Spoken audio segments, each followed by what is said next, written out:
Class শেষে আমি ধীরে ধীরে তার কাছে গেলাম। হঠাৎ মনে হলো আজ কিছু বলতে হবে, কিছু যা শুধু হৃদয় জানে, মুখে আসে না। স্যার, আমি চাই আপনার সঙ্গে পড়াশোনার বাইরে কিছু সময় কাটাতে।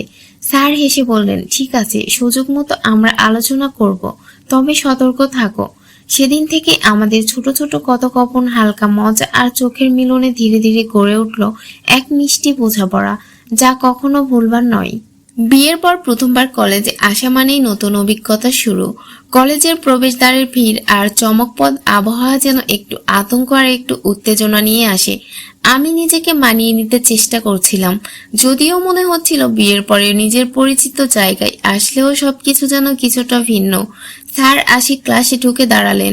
তার উপস্থিতি এক ধরনের শান্তি ছড়াচ্ছিল, কিন্তু সাথে মধুর উত্তেজনাও বয়ে আনছিল।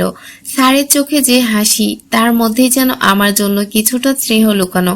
আমি নিজের সিটে বসে মনোযোগ দিয়ে ক্লাস শুনছিলাম, কিন্তু দৃষ্টি বারবার স্যারের দিকে ঘুরছিল। আজ আমরা নতুন অধ্যায় শুরু করব, সমাজ এবং মানব চেতনা নিয়ে। স্যারের কণ্ঠে শিক্ষকের নরম গম্ভীরতা আর ব্যক্তিগত স্নেহের মিশ্রণ। আমি চুপচাপ শুনছিলাম, মনে হচ্ছিল প্রতিটি শব্দ আমাকে ছুঁয়ে যাচ্ছে। ক্লাস শেষে যখন অন্য শিক্ষার্থীরা চলে গেছে, আমি ধীরে ধীরে স্যারের দিকে এগিয়ে আসলাম। মনে হচ্ছিল আজকে কিছুটা সাহসী হতে হবে। স্যার, আমি আপনার সঙ্গে কিছু কথা বলবো, বললাম। কণ্ঠ খানিকটা কেঁপে উঠছিল।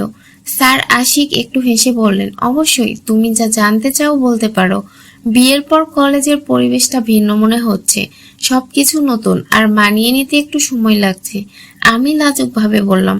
স্যার ধীরে ধীরে বললেন, নতুন পরিবেশে মানিয়ে নেওয়া সহজ হয় না, তবে তুমি ভালো করছো। মন দিয়ে পড়াশোনা করলেই সব ঠিক হয়ে যাবে। আমাদের সংলাপের মধ্যে অদ্ভুত মধুরতা অনুভব হচ্ছিল। সাধারণ কথাগুলো আজ অন্যরকম অনুভূতি তৈরি করছিল। আমি ক্লাস ছাড়ার আগে বললাম, স্যার, আমি চাই আপনার সঙ্গে পড়াশোনার বাইরে কিছু সময় কাটাতে। স্যারের চোখে একটি উষ্ণ হাসি ফুটল। ঠিক আছে, সুযোগ মতো আমরা আলোচনা করব, তবে সবসময় সতর্ক থেকো। এরপরের দিনগুলোতে আমাদের সম্পর্ক ধীরে ধীরে গভীর হতে লাগলো।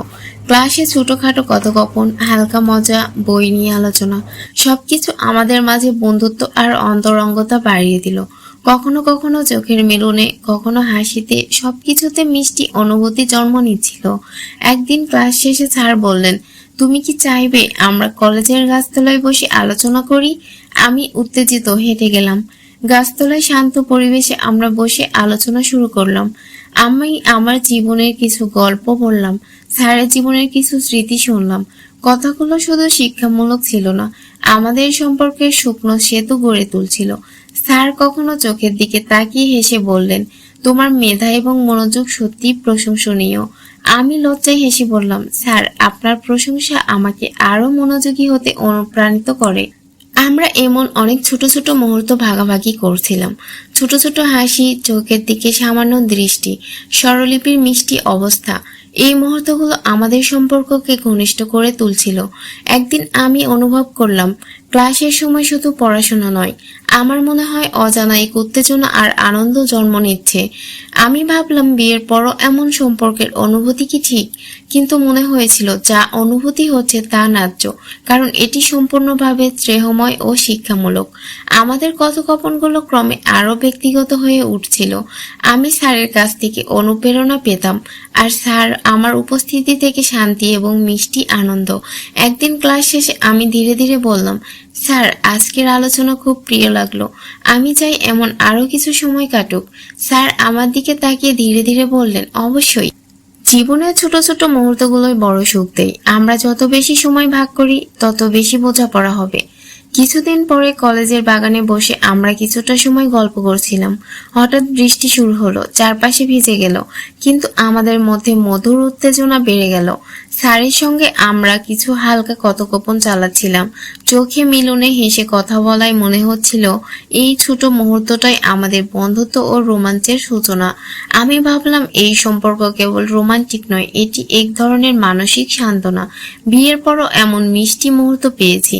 স্যারের সঙ্গে সময় কাটানো মানে শুধু শিক্ষামূলক নয়, অনুভূতির দিক থেকে খুবই গুরুত্বপূর্ণ।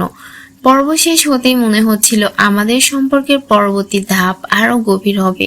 কিভাবে আমরা একে অপরকে আরো ভালোভাবে বুঝবো এবং ছোট ছোট মুহূর্তগুলো আমাদের বন্ধনকে কতটা শক্ত করবে, এই প্রশ্নগুলো এখন মনকে কাঁপাচ্ছিল। বৃষ্টি ভেজা সেই দিনের পর থেকে স্যারের সঙ্গে আমার সম্পর্ক যেন আরো গভীর হয়ে উঠল। প্রতিদিনের ক্লাস আর সাধারণ আলাপচারিতা এখন আর শুধু পড়াশোনার মধ্যে সীমাবদ্ধ থাকতো না। মাঝে মাঝে স্যার নিজে আমার পাশে এসে দাঁড়াতেন, হালকা কথায় মনের দ্বিধা ভেঙে দিতেন। কলেজের বাগানের গাছতলায় আমরা প্রায়ই বসতাম। অন্য শিক্ষার্থীরা ভেবেই নিত এটা স্যারের স্টাডি সেশন, কিন্তু আসলে সেখানে বইয়ের আলোচনার সঙ্গে সঙ্গে আমরা নিজেদেরও গল্পও ভাগ করে নিতাম। একদিন দুপুরে ক্লাস শেষে স্যার বললেন, তুমি কি আজকে একটু সময় দিবে, আমার কিছু কথা বলার আছে। আমি লাজুক হাসি দিয়ে উত্তর দিলাম, জি স্যার, অবশ্যই। আমরা গাছতলায় বেঞ্চে বসে রইলাম। চারপাশে তখনও হালকা বৃষ্টির গন্ধ, বাতাসে ভেজা পাতার সুবাস। স্যার এক দৃষ্টে আকাশের দিকে তাকিয়ে বললেন, জানো, শিক্ষক হিসাবে আমি সবসময় ছাত্রছাত্রীদের দূর থেকে দেখেছি, কিন্তু তোমার ভিতর একটা ভিন্ন জিনিস দেখি। তুমি শুধু পড়াশোনায় নয়, নিজের কথাবার্তায় অনেক পরিণত।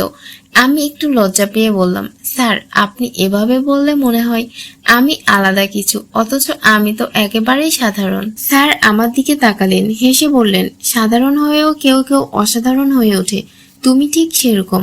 এই কথাগুলো যেন হৃদয়ের ভিতর ঢেউ তুলল। মনে হচ্ছিল এই সম্পর্ক শুধু ছাত্র শিক্ষকের মধ্যে সীমাবদ্ধ নয়, এর ভিতর এক ধরনের মানসিক টান তৈরি হচ্ছে, ছোট ছোট মুহূর্তের মিষ্টি আবেগ। এরপর থেকে আমাদের কথা আরো খোলামেলা হয়ে গেল। আমি কখনো নিজের অনুভূতির কথা বলতাম, বিয়ের পর জীবনের পরিবর্তন, দায়িত্ব, স্বপ্ন। স্যার মন দিয়ে শুনতেন আর মাঝে মধ্যে বলতেন, তুমি তোমার অনুভূতিগুলো এত সুন্দরভাবে প্রকাশ করো, এতে বোঝা যায় তুমি ভিতরে অনেক শক্তিশালী। আমি বলতাম, আপনি না থাকলে হয়তো এত সহজে কিছু শেয়ার করতে পারতাম না। এই ছোট ছোট সংলাপে আমাদের বোঝাপড়া জমে উঠছিল। কলেজ লাইব্রেরির সন্ধ্যা। একদিন বিকেলে কলেজ লাইব্রেরিতে বই খুঁজছিলাম, হঠাৎ স্যার পাশে এসে দাঁড়ালেন, বললেন, তুমি কি কিছু খুঁজছো? আমি বললাম, হ্যাঁ, একটা পুরনো উপন্যাস, কিন্তু পাচ্ছি না। স্যার তাকের উপরে হাত বাড়িয়ে বইটা নামিয়ে দিলেন। মুহূর্তটুকু যেন সিনেমার দৃশ্যের মতো লাগলো। তার আঙুল ছুঁয়ে গেল আমার হাতের কাছে। আমি দ্রুত বইটা নিয়ে ফেললাম, কিন্তু মনে হচ্ছিল হৃদয় যেন অকারণে দ্রুত ধুকপুক করছে। স্যার হেসে বললেন, পাওনি বললে হয়তো আমি সারা লাইব্রেরি ঘুরে তোমার জন্য খুঁজতাম। আমি হাসতে হাসতে বললাম, তাহলে আমি প্রতিদিন কিছু না কিছু হারিয়ে ফেলবো, শুধু আপনার কাছ থেকে খুঁজে পাওয়ার অজুহাত বানাতে। আমাদের চোখাচোখি হলো আর দুজনেই হেসে উঠলাম। সেই হাসিতে যেন এক ধরনের মিষ্টি গোপনীয়তা ছিল। কয়েকদিন পরে পরীক্ষার চাপের কারণে আমি খুব ক্লান্ত হয়ে পড়েছিলাম। ক্লাসে বসে মনোযোগ দিতে পারছিলাম না। স্যার সেটা লক্ষ্য করলেন। ক্লাস শেষে তিনি বললেন, আজ তোমায় বেশ ক্লান্ত লাগছে, সব ঠিক আছে তো? আমি একটু চুপ করে বললাম, পরীক্ষার প্রস্তুতি, সংসারের দায়িত্ব, সবকিছু মিলিয়ে চাপটা একটু বেশি লাগছে। স্যার ধীরে বললেন, তুমি চাইলে আমি আলাদা করে তোমায় পড়াশোনায় সাহায্য করব, তবে পড়াশোনা ছাড়াও তোমাকে মানসিকভাবে শান্ত থাকতে হবে। জীবন কখনো কখনো চাপ দেয়, কিন্তু সেটা কাটিয়ে উঠতে হয়।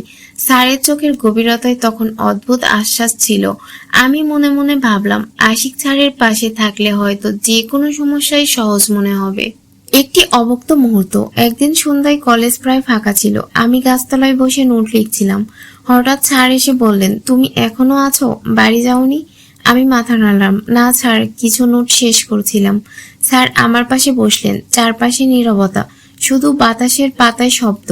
তিনি হালকা সুরে বললেন, তুমি জানো, মাঝে মাঝে তোমার সঙ্গে কথা বলতে আমারও ভালো লাগে, শিক্ষকের দায়িত্বের বাহিরে গিয়েও। আমি থমকে গেলাম। কিছুক্ষণ চুপ থেকে বললাম, আমারও তাই মনে হয় স্যার। আমি কখনো কখনো ভাবি, এটা কি ঠিক? স্যার ধীরে শ্বাস নিয়ে বললেন, সব অনুভূতিরই একটা মানে থাকে, যদি সেটা কারো ক্ষতি না করে তবে তা খারাপ কিছু নয়। আমি কোনো উত্তর দিলাম না, শুধু মনে হলো এই মুহূর্তটা আমাদের জীবনে নতুন মোড় আনছে। অধ্যায়ের শেষের টান।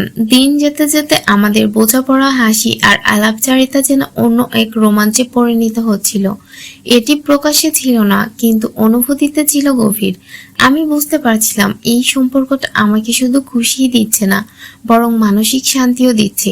পর্বের শেষে মনে হচ্ছিল স্যারের সঙ্গে সম্পর্কটা আর শুধু ছাত্র শিক্ষকের নয়, এটা এমন এক বন্ধন যা হৃদয়ের ভিতর ধীরে ধীরে গেঁথে যাচ্ছে। আমি জানতাম সামনের দিনগুলো এই সম্পর্ক আরো মিষ্টি আরো আবেগপূর্ণ হতে চলেছে, কিন্তু সাথে সাথে এক প্রশ্ন আমাকে তাড়িয়ে বেড়াচ্ছিল, এই বন্ধনটা কিভাবে সামলাবো। দিনগুলো একের পর এক চলে যাচ্ছিল। কলেজের প্রতিটি মুহূর্ত এখন আমার কাছে শুধু পড়াশোনার জন্য নয়, বরং একটা মধুর অপেক্ষার মতো লাগতো। ক্লাসে বসেই কখনো মনে হতো স্যারের চোখের দৃষ্টি আমার দিকে এসে থেমে আছে, আবার কখনো স্যারের সামান্য হাসি আমার সারা দিনের ক্লান্তি দূর করে দিত।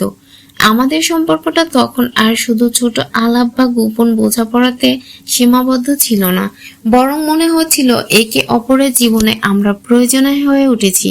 চিঠির মতো অনুভূতি। একদিন আমি সিদ্ধান্ত নিলাম আমার ভিতরের কথাগুলো স্যারকে লিখে জানাবো।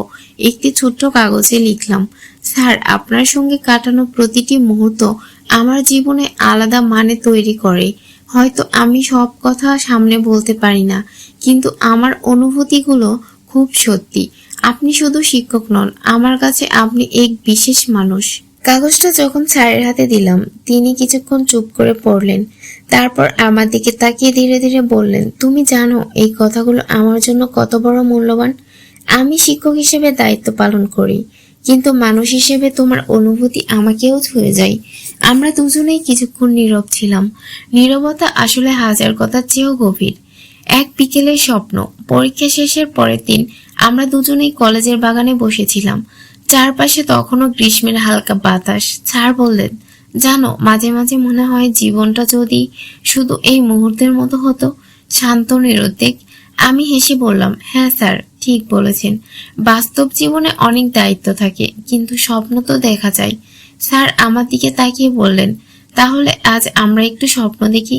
ধরো কোনো দায়িত্ব নেই, শুধু আমরা আছি। কি করতে চাইতে তুমি? আমি হালকা হেসে উত্তর দিলাম, আমি চাইতাম শুধু গল্প করতে, হাঁটতে, আর এই শান্ত মুহূর্তগুলো বারবার ফিরে পেতে। স্যারও হেসে বললেন, আমিও চাইতাম তাই, কারণ তোমার সঙ্গে আমি সবচেয়ে বেশি স্বস্তি পাই। আমাদের চোখোচোখি হলো। সেই দৃষ্টি ছিল অদ্ভুত কোমলতা আর মিষ্টি আকর্ষণে ভরা। মনে হচ্ছিল আমরা একে অপরের মনের কথা পড়তে পারছি। ছোট ঝড়, তবে সব সম্পর্কের মতো আমাদের মাঝেও একদিন সামান্য ঝড় এলো। এক সহপাঠী মজা করে বলেছিল, দেখি তো, তুমি আর আশিক স্যার বেশ ভালো বন্ধু হয়ে গেছো। কথাটা মজা করেই বলা হলেও আমার ভিতরে অদ্ভুত অস্বস্তি জন্ম নিল। আমি ভেবেছিলাম, যদি কেউ ভুল বুঝে, যদি আমাদের মিষ্টি সম্পর্কটা মানুষ অন্যভাবে দেখে। সেদিন আমি স্যারের সঙ্গে কথা বলার সময় খানিকটা চুপচাপ ছিলাম। স্যার খেয়াল করলেন, তুমি আজকে কিছুটা অস্বস্তিতে আছো। কি হয়েছে? আমি দ্বিধা করে বললাম, মানুষ যদি আমাদের সম্পর্ক নিয়ে কিছু বলে, আমি চাই না কেউ ভুল বুঝুক। স্যার ধীরে শ্বাস নিয়ে বললেন, শোনো, আমরা দুজনই জানি আমাদের সম্পর্কটা কেমন। এটা মিষ্টি, এটা আন্তরিক। অন্যেরা কি ভাবলো সেটা আমাদের নিয়ন্ত্রণে নেই। তবে আমি চাই না তুমি এ কারণে কষ্ট পাও। আমি তখন বুঝলাম, আসল শক্তি হলো ভিতরের বিশ্বাস। আমাদের মধ্যে সেটা দৃষ্ট ছিল। তাই আমি হাসলাম আর বললাম, আপনি পাশে থাকলেই আমি শক্ত থাকবো। শেষের আবেগঘন মুহূর্ত। কলেজের শেষ বর্ষে আমরা জানতাম হয়তো আগের মতো একসঙ্গে প্রতিদিন দেখা হবে না। দিনগুলো গুনে গুনে কমছিল। শেষ ক্লাসের দিন স্যার হঠাৎ বললেন, তুমি জানো, তোমাকে আমি শুধু ছাত্র হিসেবে মনে রাখবো না, তুমি আমার জীবনে এমন এক অধ্যায় যা ভুলবার নয়। আমার চোখ ভিজে উঠছিল। আমি ধীরে ধীরে বললাম, আমার কাছেও আপনি শুধু শিক্ষক নন, জীবনের সবচেয়ে সুন্দর স্মৃতির অংশ। আমরা দুজনেই নীরব ছিলাম। সেই নীরবতা ভিতরে ভিতরে অশ্রু আর হাসি একসাথে বয়ে আনছিল। মনে হচ্ছিল এই সম্পর্কের কোনো সমাপ্তি নেই, এটা শুধু হৃদয়ের ভিতরে চিরকাল রয়ে যাবে। গল্পের শেষ কথা। এরপর সময় এগিয়ে গেল, জীবন আবার বাস্তবতার পথে চলল। আমি সংসারের দায়িত্বে ডুবে গেলাম, আর স্যার তার পেশাগত ব্যস্ততায়। কিন্তু এক জায়গায় আমাদের সম্পর্ক থেকে গেল অটুট, মনের গভীরে। আমরা দুজনেই জানতাম আমাদের সম্পর্কটা কোনো নাম বা পরিচয়ে বাধা নয়, এটা ছিল এক ধরনের মানসিক আশ্রয়, যেখানে আমরা দুজনেই স্বস্তি আর শান্তি পেয়েছিলাম। হয়তো সময় সময় দেখা হতো না, কিন্তু স্মৃতির পাতায় সেই গাছতলার মুহূর্ত, লাইব্রেরির বই ধরা, কিংবা বৃষ্টি ভেজা দিনের হাসিগুলো চিরকাল থেকে গেল। আর আমি যখনই একা থাকি, মনে হয় আশিক স্যার আমার জীবনে শুধু শিক্ষক নন, তিনি এক মিষ্টি অধ্যায় যেটা কখনো মোছা যাবে না।